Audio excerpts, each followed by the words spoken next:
So hello everyone, आप सभी का एक बार फिर से बहुत बहुत स्वागत है आप सभी का आपके अपने यूट्यूब चैनल जॉब्सुर में।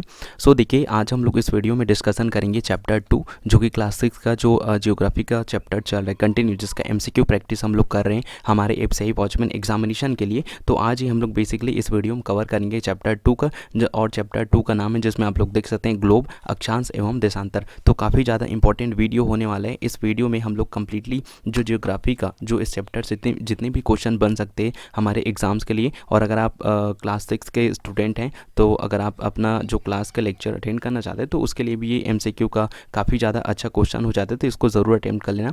किसी क्वेश्चन को लेकर आपके मन डाउट्स होता है या फिर आंसर बताने में मुझसे गलती हो जाती है तो प्लीज़ आप लोग उसको करेक्ट करके ज़रूर बता दीजिएगा। तो फिर चलिए बिना किसी टाइम वेस्ट किए हम लोग वीडियो को स्टार्ट करते हैं। तो यहाँ पे पहला क्वेश्चन है, और देखिए रिक्वेस्ट आई थी कि सर इसका जो क्लास है वो हिंदी और इंग्लिश दोनों लैंग्वेज में रहे। तो ये आप लोग के लिए दोनों लैंग्वेज में, इधर हिंदी का सेक्शन और इधर आपका इंग्लिश का सेक्शन। ओके, तो आई होप अब किसी को कोई दिक्कत वगैरह नहीं होगा। तो पहला क्वेश्चन है कि विषुवत वृत्त का अक्षांश कितना होता है। यहाँ पे what is the latitude of the equator. तो इसका सही आंसर हो जाएगा ऑप्शन नंबर बी जो है इसका करेक्ट आंसर हो जाएगा, यानी कि विषुवत वृत्त का जो अक्षांश होता है, यानी कि लैटिट्यूड इक्वेटर का जो होता है ना, यहाँ पे वो होता है आपका 0 डिग्री। ओके, यहाँ पे दूसरा क्वेश्चन आपसे क्या पूछ रहा है देख लीजिए। जिस समय ग्रीनविच पर स्थित प्रमुख याम्योत्तर पर सूर्य आकाश के सबसे ऊंचे बिंदु पर होगा, उस समय याम्योत्तर पर स्थित सभी स्थानों पर क्या होगा, है ना। तो ये क्वेश्चन है। देखिए, क्वेश्चन थोड़ा सा लग सकता है क्योंकि जो जियोग्राफी का क्वेश्चन ही होता है वो थोड़ा एक बार में समझ नहीं आता है, इसलिए जब आप पीडीएफ फाइल डाउनलोड करेंगे तो 2 से 3 बार जो हिंदी और इंग्लिश दोनों चीज़ को अच्छे से पढ़ेंगे और समझेंगे तो आपको ज़रूर क्वेश्चन जो है समझ आ जाएगा। तो इसका राइट आंसर हो जाएगा ऑप्शन नंबर बी, दोपहर। ओके, आगे बढ़ते हैं। यहाँ पे तीसरा क्वेश्चन देख सकते हैं कि उत्तर ध्रुव वृत्त स्थित है। आपको बताना है कि जो उत्तर ध्रुव है ना, वो उत्तर ध्रुव वृत्त कहाँ पर स्थित होता है। The North Pole circle is located at, है ना। तो आपको बताना है कि उत्तर ध्रुव वृत्त कहाँ पर स्थित होता है। तो इसका सही आंसर हो जाएगा option number B is the correct answer, यानी कि विषुवत वृत्त के जो 66.5 उत्तर में ये जो है उत्तर ध्रुव वृत्त जो है स्थित होता है। अगला है चौथा नंबर का सवाल, यहाँ पर है अंटार्कटिक वृत्त किस गोलार्ध में स्थित है। आपको बताना है कि अंटार्कटिक वृत्त जो है वो किस गोलार्ध में स्थित है। तो इसका सही आंसर हो जाएगा, है ना, क्वेश्चन नंबर 4 का जो क्वेश्चन नंबर 4 है उसका सही आंसर हो जाएगा option number B is the correct answer, यानी कि दक्षिणी में, साउथर्न में स्थित है अंटार्कटिक वृत्त। ओके, यहाँ पे अगला नंबर है 5वां नंबर का सवाल। यहाँ पे आपसे पूछा गया है पृथ्वी उत्तरी तथा दक्षिण ध्रुवों पर कैसी होती है। आपको बताना है कि जो पृथ्वी है वो उत्तरी तथा दक्षिणी ध्रुवों पर कैसी होती है। तो इसका सही आंसर हो जाएगा, है ना, क्वेश्चन नंबर 5 का सही आंसर हो जाएगा option number A is the correct answer, यानी कि चपटी होती है जो पृथ्वी है, जो नॉर्थ है ना, जो ईस्टर्न और नॉर्थ है वहाँ पे जो पोल होता है वहाँ पे, है ना, जो पृथ्वी है वो चपटी होती है। यहाँ पे अगला है 6वां नंबर का सवाल है। 6वां नंबर का सवाल है कि कर्क रेखा का अक्षांशीय मान क्या होता है। आपको बताना है कि कर्क रेखा का जो अक्षांशीय मान होता है वो कितना होता है। व्हाट इज़ द लैटिट्यूडनल, है ना, what is the latitudinal value of the Tropic Cancer. तो इसका सही आंसर क्या हो जाएगा क्वेश्चन नंबर 6 का। आप सभी को बहुत ही अच्छे तरीके से पता होगा 23.5 डिग्री जो होता है ना, जो 23.5 अंश उत्तरी, ये होता है अक्षांशीय मान होता है। किसका होता है, कर्क रेखा का मान होता है। यहाँ पे 7वां नंबर का क्वेश्चन है कि विषुवत वृत्त से ध्रुवों तक स्थिर समानांतर वृत्तों को क्या कहते हैं। एक बार फिर से रिपीट कर दे रहा हूँ, विषुवत वृत्त से ध्रुवों तक स्थित समानांतर वृत्तों को हम क्या कहते हैं। तो इसका सही आंसर हो जाएगा क्वेश्चन नंबर 7 का सही आंसर हो जाएगा option number A is the correct answer, यानी कि अक्षांश रेखाएं या फिर वृत्त हम लोग कहते हैं। अगला नंबर का सवाल देखिए, 8वां नंबर का सवाल है कि उत्तरी ध्रुव क्या दर्शाता है। आपको बताना है कि what does the North Pole represent. उत्तरी ध्रुव क्या दर्शाता है, तो यह दर्शाता है, क्वेश्चन नंबर 8 का सही आंसर हो जाएगा ऑप्शन नंबर ए, यानी कि 90 अंश उत्तरी अक्षांश को यह दर्शाता है क्या, उत्तरी ध्रुव। यहाँ पे अगला नंबर का सवाल है, 9वां नंबर का सवाल यहाँ पे पूछ रहे हैं, क्वेश्चन नंबर 9 है, जब ग्रीनविच में दोपहर के 12 बजे होंगे उस समय 180 डिग्री पर क्या होगा। ठीक है, आपको बताना है कि जब ग्रीनविच में दोपहर के 12 बजे होंगे तो उस समय 180 डिग्री पर क्या होगा। तो 9वां नंबर का सही आंसर हो जाएगा option number A is the correct answer, यानी कि उस समय 180 डिग्री पर मध्यरात्रि होगा। अगला है 10वां नंबर का सवाल है कि विभिन्न याम्योत्तर पर स्थित स्थानों का स्थानीय मान क्या होता है। विभिन्न याम्योत्तर पर स्थित स्थानों का स्थानीय मान क्या होता है, तो इसका सही आंसर हो जाएगा, अगला है ना, क्वेश्चन नंबर 10 का सही आंसर हो जाएगा option number A is the correct answer, यानी कि विभिन्न याम्योत्तर पर स्थित स्थानों का स्थानीय मान अलग अलग होगा। ओके, यहाँ पे अगला नंबर है 11वां नंबर का सवाल यहाँ पे है कि दक्षिण ध्रुव वृत्त स्थित है, विषुवत रेखा के किस में स्थित है, रेखा के किस में स्थित है। ओके, एक बार फिर से क्वेश्चन आपको पढ़ के सुना देता हूँ कि दक्षिण ध्रुव वृत्त स्थित है तो विषुवत रेखा के किस में स्थित है, तो इसका सही आंसर हो जाएगा क्वेश्चन नंबर 11 का सही आंसर हो जाएगा option number A is the correct answer, 66.5 degree दक्षिण में। ओके, यहाँ पे अब देखिए क्वेश्चन क्या है, मैं आपको शुरू से ये रिकमेंडेशन कर रहा हूँ कि जब तक आप इस क्वेश्चन को 2 से 3 बार नहीं पढ़ेंगे या फिर इस बुक का जो थियोरेटिकल सेक्शन है आप उसको कंप्लीट नहीं करेंगे, कई क्वेश्चन जो है आपके सिर के ऊपर से जाने वाले हैं। बशर्ते क्वेश्चन को परीक्षा के लिहाज से थोड़ा सा गौर फरमाइए और थोड़ा सा अच्छे से सुनिए और समझिए। यहाँ पे है 12वां नंबर का सवाल है कि असम का धुबरी नामक स्थान कहाँ पर स्थित है। आपको बताना है कि असम का जो धुबरी नामक जो स्थान है वो कहाँ पर स्थित है, तो इसका सही आंसर हो जाएगा option number A is the correct answer, यानी कि जो धुबरी नामक स्थान है वो 26 डिग्री उत्तरी अक्षांश में एवं 90 डिग्री पूर्वी देशांतर में स्थित है। यहाँ पे अगला नंबर का सवाल है क्वेश्चन नंबर 13 है कि अक्षांश वृत्त निम्नलिखित के समानांतर वृत्त बनाते हैं, अक्षांश वृत्त निम्नलिखित के समानांतर वृत्त बनाते हैं, तो आपको बताना है कि अक्षांश वृत्त किसके समानांतर वृत्त बनाते हैं, तो इसका सही आंसर हो जाएगा क्वेश्चन नंबर 13 का सही आंसर हो जाएगा option number A is the correct answer, विषुवत वृत्त के समान जो है अक्षांश वृत्त जो है वृत्त बनाते हैं। यहाँ पे अगला नंबर है 14 नंबर का सवाल है कि कर्क वृत्त किस गोलार्ध में स्थित है। आपको बताना है कि कर्क वृत्त है ना, वो किस गोलार्ध में स्थित है, तो क्वेश्चन नंबर 14 का सही आंसर हो जाएगा option number A is the correct answer, यानी कि उत्तरी गोलार्ध में इसका जो है जो कर्क वृत्त है वो स्थित है। यहाँ पे अगला है 15 नंबर का सवाल है कि देशांतरों की कुल संख्या कितनी होती है। तो देखिए ये काफ़ी ज़्यादा इंपॉर्टेंट क्वेश्चन हो जाते हैं ना, आप इसको ज़रूर याद रखिएगा कि देशांतरों की कुल संख्या कितनी होती है। तो क्वेश्चन नंबर 15 का यहाँ पे भी सही आंसर हो जाएगा option number A is the correct answer, यानी कि 360 अंश मतलब 360 टोटल जो देशांतरों की संख्या होती है, जो लॉन्गिट्यूड्स होते हैं उनकी टोटल जो संख्या होती है, टोटल नंबर होते हैं वो 360 होता है। ओके, तो आई होप अब देखिए ये पार्ट 1 यहाँ पे कंप्लीट होता है, अब स्टार्ट होता है पार्ट 2। अब देखिए ये जो टोटल जो ये क्लास है ना वो एक्चुअल में है ना टोटल करके अभी जब आप लोग को मैं वीडियो बना के बता रहा हूँ है ना, जो क्लास बता रहा हूँ उसमें क्या है 3 पार्ट है ना, तो पार्ट 1 खत्म हो गया, अब स्टार्ट होगा पार्ट 2 है ना, इसमें भी आपको 15 से 16 क्वेश्चन देखने को मिलेंगे। देन जो पार्ट 3 है ना, इसमें आपको 10 क्वेश्चन ही देखने को मिलेंगे। तो चलिए आगे बढ़ते हैं। यहाँ पे पहला नंबर का सवाल है कि प्रमुख याम्योत्तर का मान कितना होता है। ओके, आपको यहाँ पे बताना है कि प्रमुख याम्योत्तर का मान कितना होता है, तो इसका सही आंसर हो जाएगा ऑप्शन नंबर 3, यानी कि सही आंसर हो जाएगा 0 डिग्री देशांतर लॉन्गिट्यूड। ओके, यहाँ पे दूसरा क्वेश्चन है एक ही याम्योत्तर पर सभी स्थानों का स्थानीय मान कितना होता है। तो आई होप अभी मैंने बताया अलग अलग होता है, कुछ क्वेश्चन जो है रिपीट हो गए हैं, इसके लिए एक्चुअल में इसका आंसर ये नहीं होगा। एक ही याम्योत्तर पर सभी स्थानों का स्थानीय मान कितना होता है, यहाँ पे पूछा गया एक ही समय में है ना, एक ही याम्योत्तर पर, तो इसका सही आंसर हो जाएगा option number 3 is the correct answer, यानी कि एक समान होता है।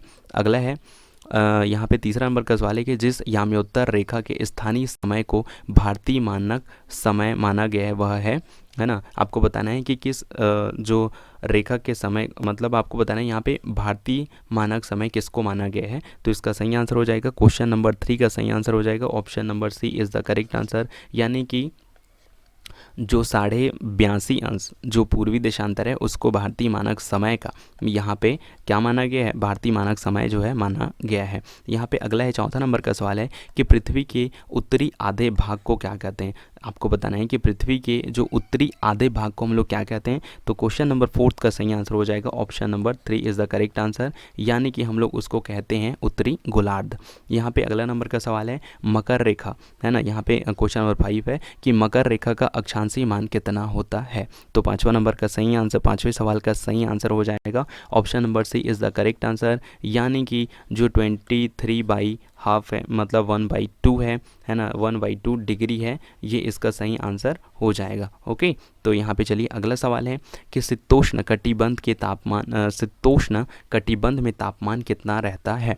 तो इसका सही आंसर हो जाएगा क्वेश्चन नंबर 6 है कि शीतोष्ण कटिबंध में तापमान का मान, जो तापमान होता है उसका जो तापमान कितना रहता है आपको ये बताना है। तो क्वेश्चन नंबर 6 का आंसर सही हो जाएगा option number C is the correct answer, यानी कि मध्यम मीडियम रहता है।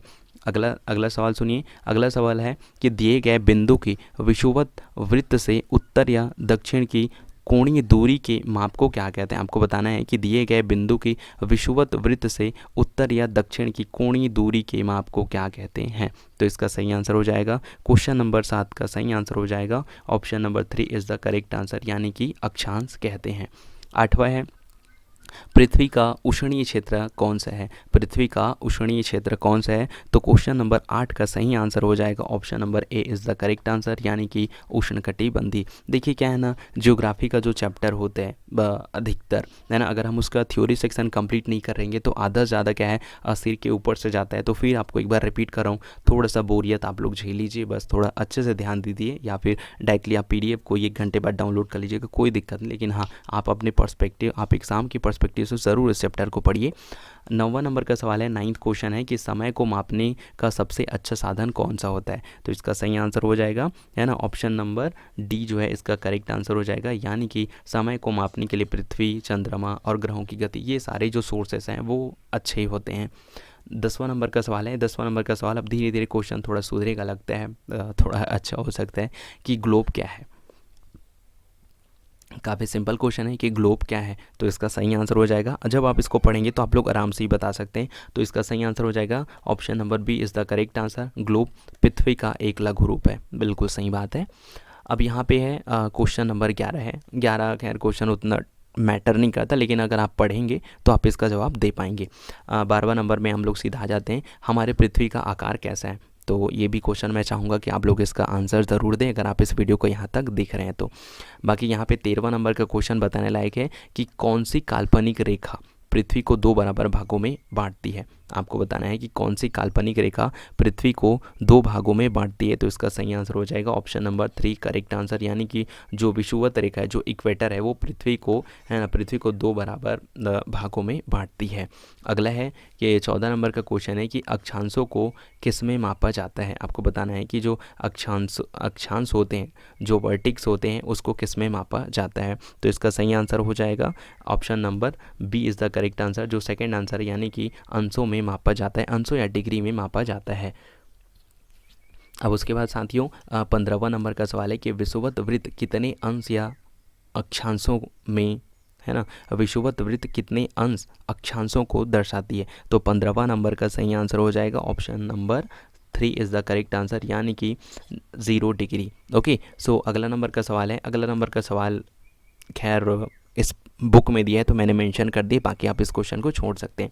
17वां नंबर का सवाल है यहाँ पे, मकर रेखा किस गोलार्ध में स्थित है। अब ये काफ़ी ज़्यादा इंपॉर्टेंट हो जाता है, तो आप इस चीज़ को स्टार मार्क कर सकते हैं और ज़रूर पढ़िए। याद रखिए कि जो मकर रेखा है वो किस गोलार्ध में स्थित है। तो क्वेश्चन नंबर 17 का सही आंसर हो जाएगा option number 4 is the correct answer, यानी कि जो मकर रेखा है वो दक्षिण गोलार्ध में स्थित है। यहाँ पे 18वां नंबर है। 18वां नंबर का सही 18वां क्वेश्चन है कि कर्क रेखा और मकर रेखा के मध्य कौन सा ताप कटिबंध स्थित है ना। आपको बताना है कि कर्क रेखा और मकर रेखा के मध्य कौन सा ताप कटिबंध स्थित है।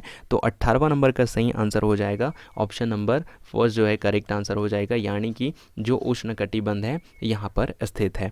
ओके, सो 19वां नंबर का सवाल है। 19वां नंबर का सवाल है कि प्रमुख याम्योत्तर का एक और नाम क्या है। आपको बताने कि प्रमुख जो याम्योत्तर है उसका और क्या नाम है। तो इसका सही आंसर हो जाएगा, जो क्वेश्चन नंबर 19 है इसका सही आंसर हो जाएगा option number C is the correct answer, यानी कि हम लोग जो प्रमुख याम्योत्तर है उसको और किस नाम से जानते हैं, उसको हम लोग जानते हैं ग्रीनविच रेखा के नाम से। ओके, तो इस तरह से यहाँ पे पार्ट 2 कंप्लीट हो जाता है। अब यहाँ पे पार्ट 3 है। पार्ट 3 में आपको 10 MCQ क्वेश्चन देखने को मिलेंगे, जो कि आपके एग्जाम्स के पर्सपेक्टिव से काफ़ी ज़्यादा इंपॉर्टेंट होने वाले हैं। तो इसको भी अगर आपने यहाँ तक पेशेंस बना के देखा है तो प्लीज़ आप लोग कोशिश करें थोड़ा सा और पेशेंस बना के रखें।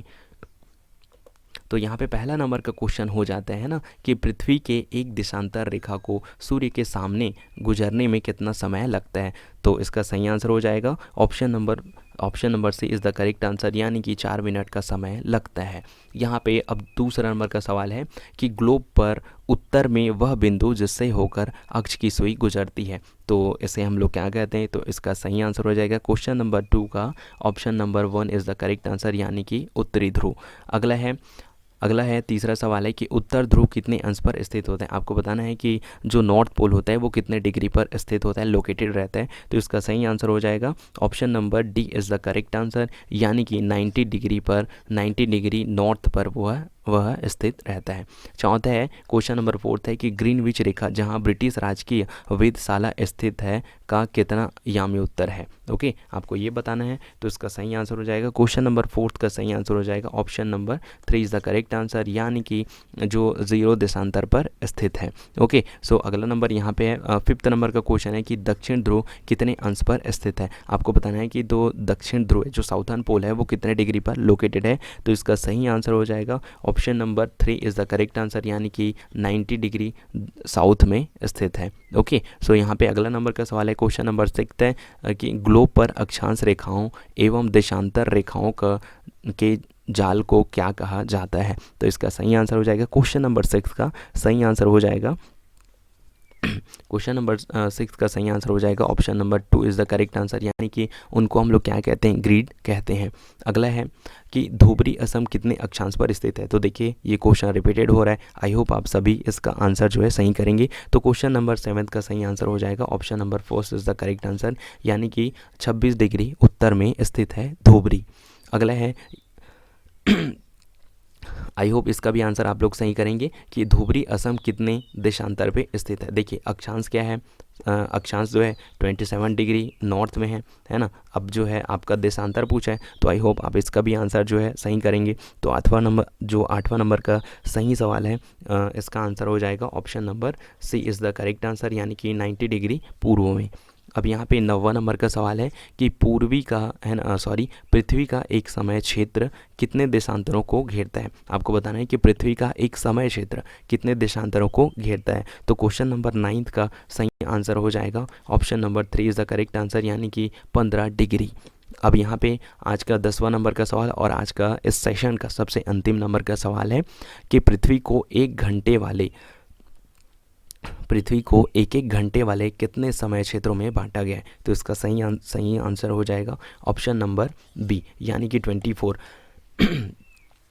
इसीलिए आप सभी को पता है कि एक दिन में कितने घंटे होते हैं, 24 घंटे होते हैं। तो आप लोग इस प्रकार से समझ सकते हैं कि पृथ्वी को एक घंटे वाले 24 घंटों में जो है डिवाइड किया गया है। तो आई होप आप आज के जितने भी क्वेश्चन थे आप लोग को पसंद आए होंगे, आपको समझ आए होंगे। अगर नहीं आया होगा तो प्लीज़ यार आप इसका PDF डाउनलोड करके थोड़ा थ्योरी सेक्शन और अच्छे से मजबूत करके आप इसका जो PDF है उसको डाउनलोड कर लेंगे और अपना जो भी है आप अपना पढ़ाई को कंटिन्यू रखें और अच्छे से इस चीज़ को समझे, गौर फरमाएं। आपको एक बार में नहीं, 2 बार में नहीं, लेकिन 3 से 4 बार जब आप इस क्वेश्चन को रिवाइज करेंगे तो आपको ज़रूर से ज़रूर समझ आएगा। तो चलिए मिलते हैं नेक्स्ट वीडियो में, तब तक सबको bye bye, have a great day, जय हिंद, वंदे मातरम, साइनिंग ऑफ।